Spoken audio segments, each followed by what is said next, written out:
Hey, beautiful people. So it took me a little while to push the go live button. Whew. I have been feeling pretty okay all day until about a couple of hours ago, and my heart just started to feel like it wanted to open, like it really wanted to be liberated. So I'm just going to take a couple of moments while some people come on. Oh yay, hello. I see a few of you on.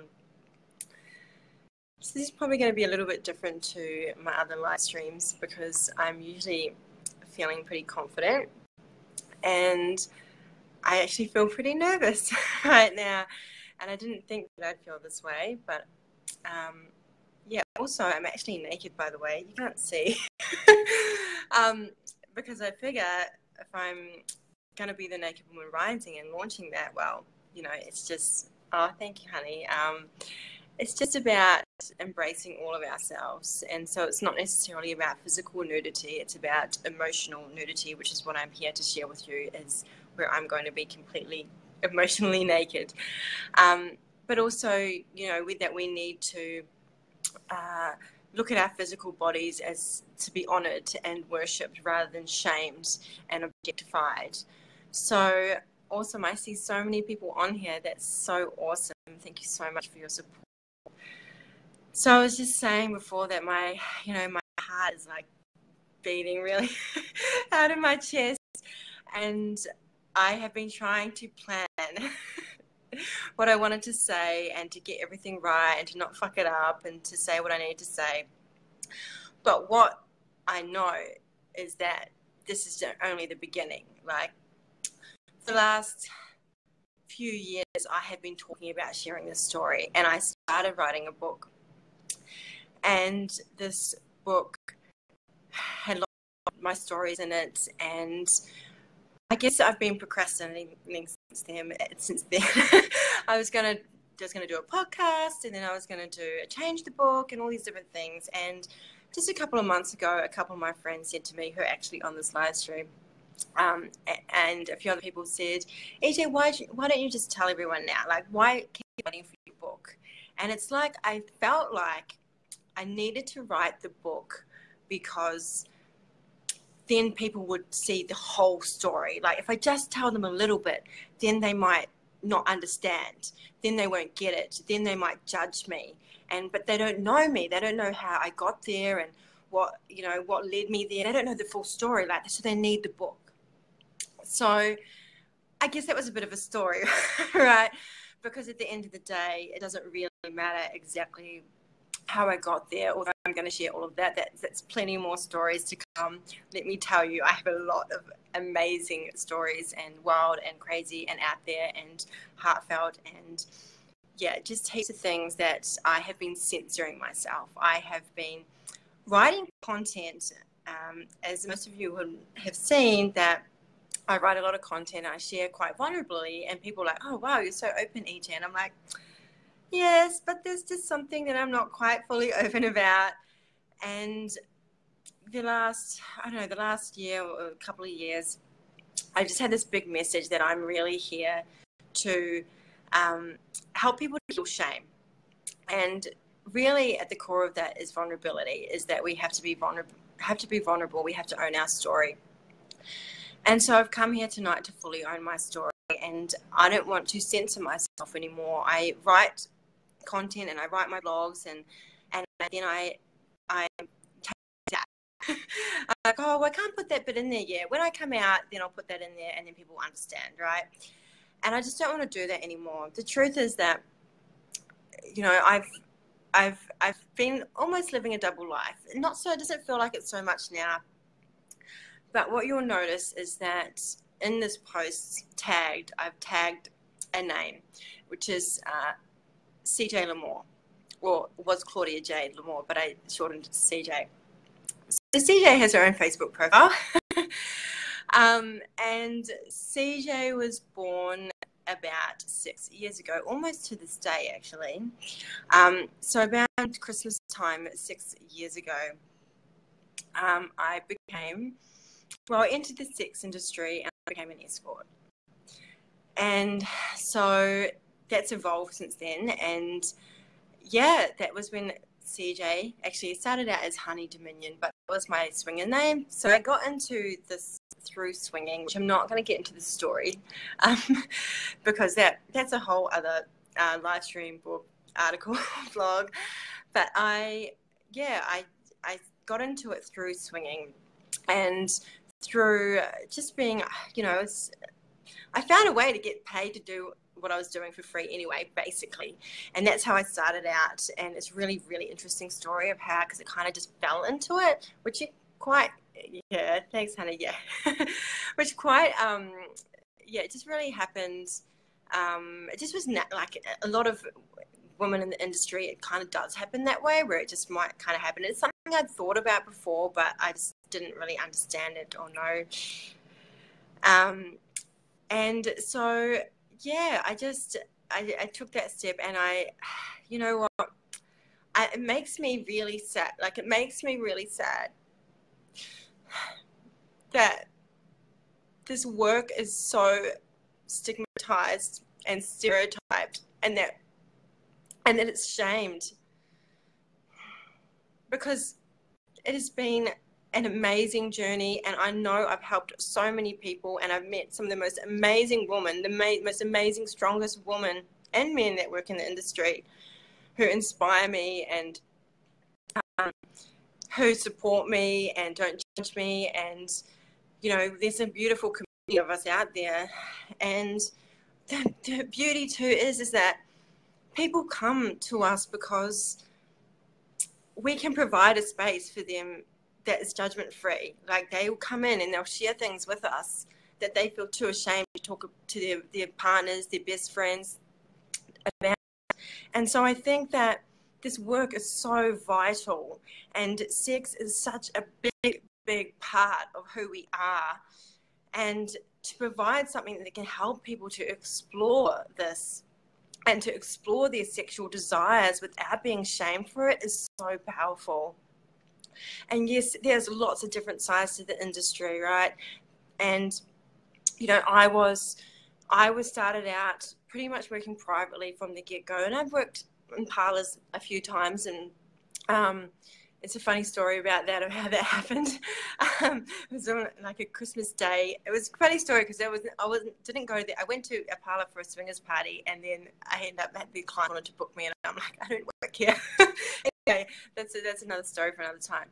But I started out traveling Australia, touring around Australia, and I just lived this life that was free. Like, it was so much freedom for me. And obviously I had this other persona, and I was creating at the same time. I had other businesses that I was working on, and just living this life that was just, I had a real sense of freedom for me in many ways. And I really got to know what people were seeking when it comes to intimacy and sex and their relationships, because they really do, as sex workers, you become like counselors effectively, because people feel so safe to open up. And that's what I really loved, is like when someone came in, they opened up to me. And you'd be surprised. I am loving all the love hearts, by the way. You would be surprised just the type of people that come, and how much sex you don't have. Like, so many people, they just come to talk, and you hear that a lot if you meet people in the industry. They're like, oh, it's been a lot of times, being company and being a whole new world for someone to come and express themselves and to explore these desires and feel comfortable to talk about these things. So about 3 years ago, I was starting to feel like something was really missing. Like, something was missing for me, and I went on this massive journey, like, of awakening, and I discovered that I wanted to, like, I've always wanted to help people, like, always had that. And I've had some beautiful clients that have become friends of mine and who I've helped in different ways. And I'm going to be sharing some of those stories as well. But yeah, so I basically went on this journey of, personal development and some healing and spiritual healing, and, discovered that it was the ability to heal. And I thought, how can I apply what I'm doing into my sex work? How can I do something that fills myself up a bit more, lights up my soul, and that even helps my clients on another level, right? Because I knew that sometimes I wasn't honoring my boundaries. Sometimes I was doing things that maybe I didn't quite want to do, and this is stuff that I had to go and learn, right? And then I also realized that my body had become really numb, and that's just not necessarily from working in the sex industry. That was before. I've been a swinger. I've been like having lots of one-night stands and casual sex, all this sort of stuff before. And this is what I say, people.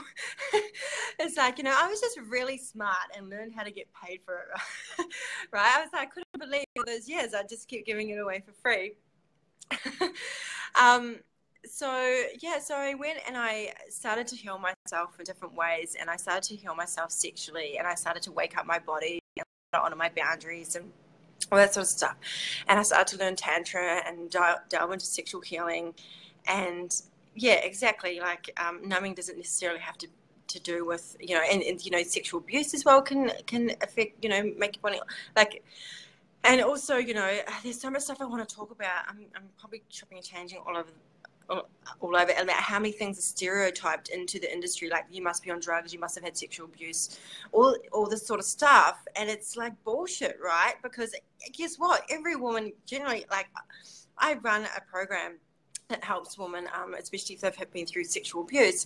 And like maybe only about let's say 10% of those women in this industry. And I tell you what, 90% of my program have experienced sexual abuse. So it does not discriminate. You don't, like, there's all these stories and assumptions, and when you hear the words like hooker or prostitute or whore or hoe or whatever, which can be quite offensive to some people. For me, I'm just kind of like, that's a label, that I'm me, and you don't label me, but I'm going to own it anyway, basically. So I don't really care, and so.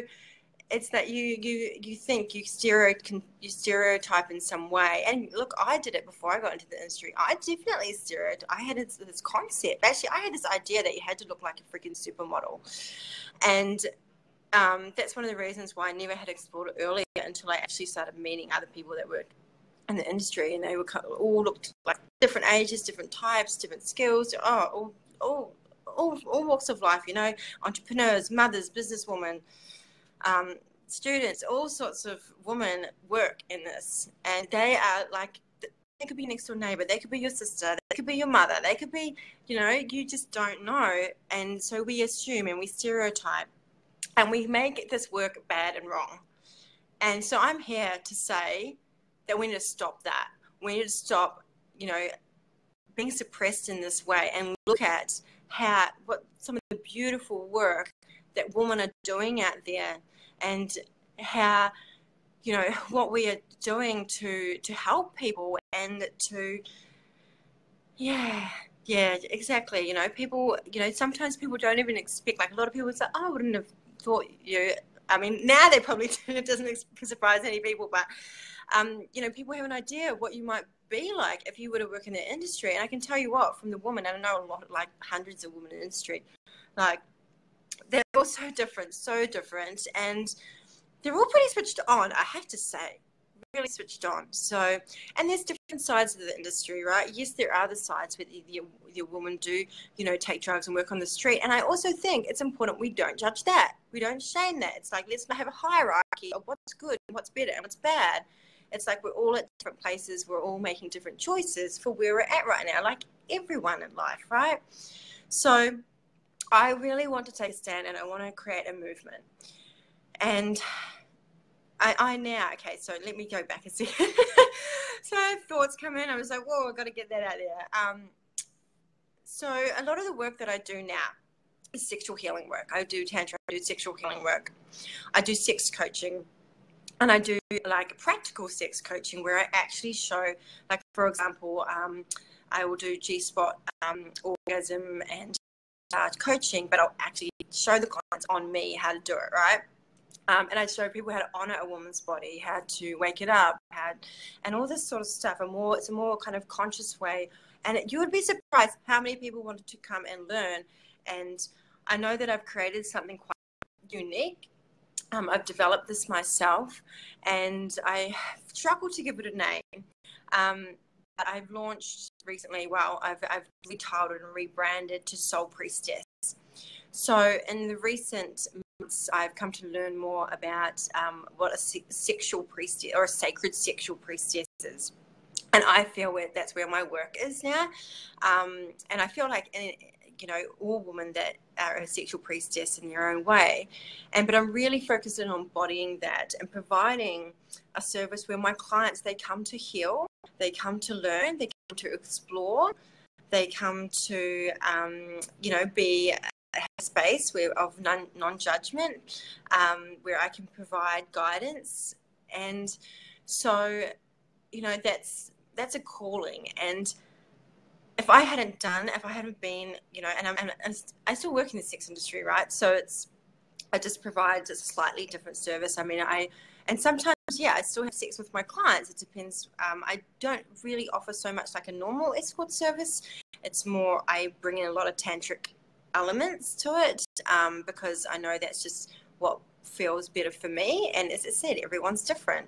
So you just got to, everyone is exactly where they're at and doing what they want to do. But for me now, I went from like 3 years ago, I wanted to leave the industry because I felt like, it wasn't alignment anymore, that I needed to do what was, more soulful, or, I wanted to provide more healing. And the other thing that I struggled with was having a relationship.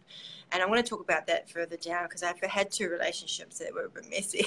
And even to the point where I had a partner who was threatening to out me publicly if I left him. And this is pretty common too. Like, this is the ways that we can get manipulated because of this shame and the stigma that's been associated with it. And if that wasn't there, then we wouldn't be afraid to speak it. We wouldn't be so afraid to be open about this, and people couldn't manipulate us around that. And that can get, oh, thank you. Yeah. Awesome. So there's so much here that I want to talk about. And on the 17th of December, so in a few days, is International Day to End Violence Against Sex Workers. So I'm going to share an experience that I've had. I mean, most of my experiences have been absolutely amazing and positive, and I have beautiful clients.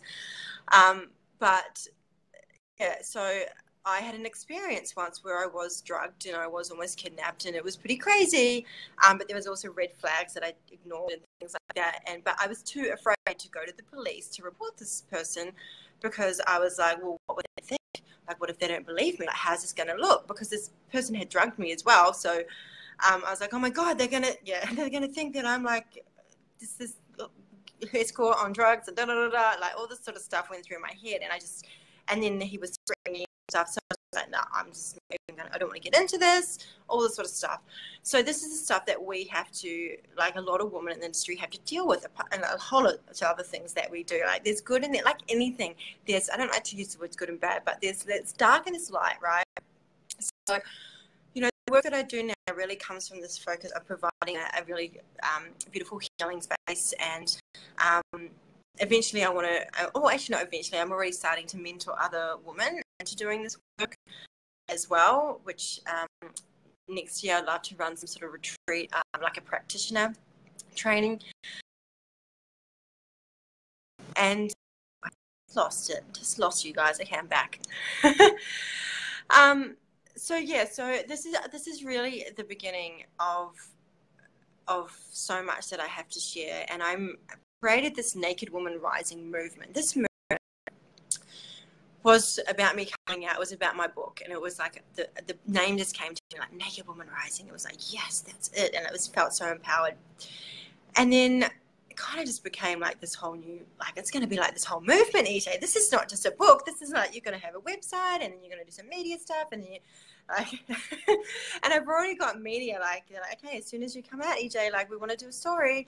So that's just been sitting there for me for like 3 years. And I'm like, and so when I say I'm coming out, like, I don't just mean I'm coming out on Facebook. I'm like, this is like the whole world. I'm like, I have a message, and I feel like this is just a huge message for me to share, because the more of us that stand up and own this and own our stories, the more that we give permission for other people to do the same. Because, you know, I told my parents 3 years ago, and God bless them, like, oh my God, they were so amazing. And I just want to shout out to mum and dad, or mummy and daddy. I call them mummy and daddies. For how supportive they have been of me. And I told some of my rest of my family earlier this year, who were also supportive. And so that was huge for me. And, you know, it was really hard, because I'd been like having this lie for like 3 years that I'd kept from my parents. And there was a block in our relationship.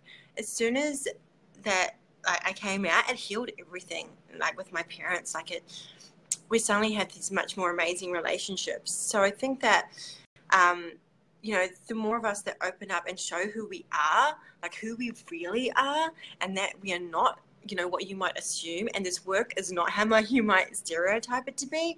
And, you know, so many people now know what I do in my community on Facebook, my Soulful Sexual Woman group. I talk openly. My parents know, and most of my friends know. Well, you know, it's just that I just hadn't been I'd been censoring the rest of my world, and I don't want to do that anymore. And so I'm just wanting to create this movement of women that are standing up and being empowered. And this is just not sex workers. This is women all over the world, women from every walk of life, because we are all hiding something. We are all feeling ashamed about something. There is always something. And this is because we have been told that is wrong. We have been told that is bad. We have been told not to show up in our light in that way. And I'm like, enough. Like, enough is enough.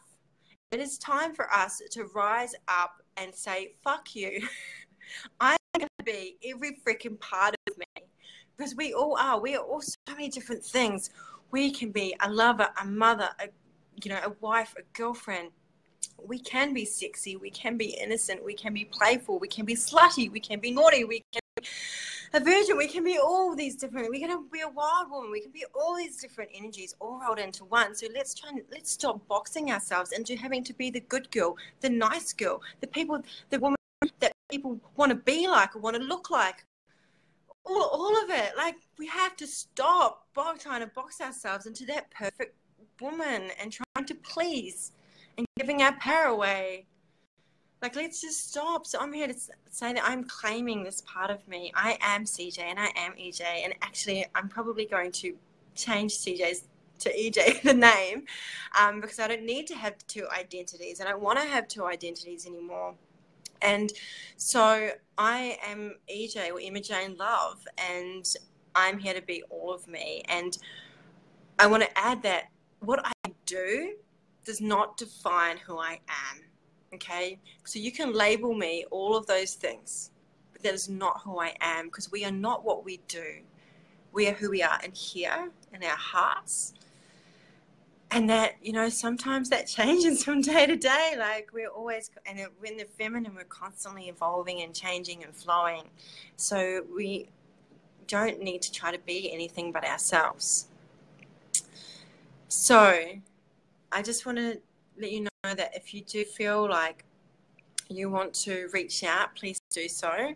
I'm more than happy to just hold that space, and I love meeting other people, and you know, I'm happy to hold space if you want to share your story.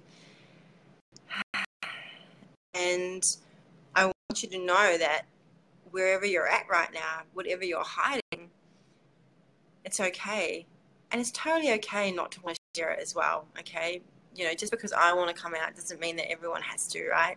It's just where you're at. And with the Naked Woman Rising, my aim is to launch on the 29th of December my website, which is my confessions, a series of confessions from not just this work, but from my life, but a lot of, what it's like to live this kind of sexual life, I suppose,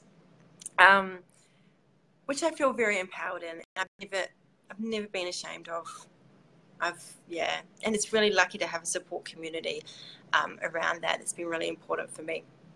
So the Naked Woman Rising is actually also going to have, I'll be having a membership site as well, and part proceeds, and I'm still working out details, will be going back to the Life 2 project, which is actually a project that is fundraisers for women who have been through DV.